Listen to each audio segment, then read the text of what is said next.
السلام علیکم، بسم اللہ الرحمن الرحیم، اللہم صلی علی محمد وعلی آل محمد وبارک وسلم۔ میں نے ایک ایسا طریقہ استعمال کیا ہے کہ آپ کو کہیں جانے کی ضرورت نہ پڑے، اور جو چیزیں بدگمانیاں پھیلاتے ہیں کہ رشتہ باندھ دیا، رشتہ ہو گیا، رزق باندھ دی، یہ سب اللہ کے اختیار میں ہے۔ رکاوٹیں کچھ لوگ ڈالتے ہیں ایسے لوگ دنیا میں جو میں نے بھی دیکھے ہیں، جن چیزوں کا میں قائل نہیں تھا۔ میں نے جب سیٹ پہ بیٹھا تو میں نے دیکھا لوگوں نے لوگوں کے ساتھ کیا کیا ظلم کیے ہیں، اور بہت زیادتیاں ہوئی ہیں لوگوں کے ساتھ روحانی طور پہ۔ بہرحال ان کی پکڑ، ان کی مغفرت تو بالکل بھی نہیں ہونی، یہ بات آپ ذہن میں رکھیں۔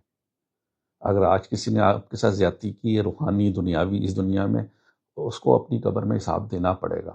اس لیے کوئی ایسی بات نہیں ہے پریشانی کی، صرف آپ اللہ کے ذکر کو جاری رکھیں جو اس کی مناسبت سے ہو۔ اب جن لوگوں کی شادیاں رکی ہوئی ہیں انہیں کیا چاہیے، ہر جمعرات کو یا 1100 مرتبہ یا واجد ہو، ٹھیک ہے، اولا کے 11 مرتبہ پڑھنا صرف جمعرات کو ہے، اور 11 جمعراتیں پڑھنا ہے، اور اس کے بعد شیرینی پہ دم کر کے خود کھا لیں۔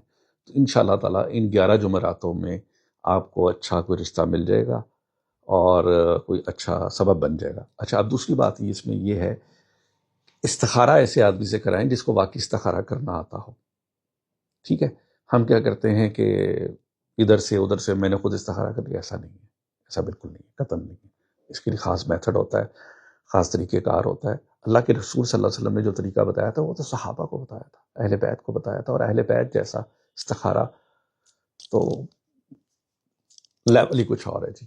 یہ تو ہمیں تو ان کے جوتیوں کا صدقہ ملا ہے، جو بھی ملا ہے، جو بھی علم سیکھا ہے امام جعفر صادق علیہ السلام کا صدقہ، ان کے وسیلے سے، ان کے توسل سے اللہ روز محشر بھی ان کے سائے تلے جگہ ہمیں اٹھائے۔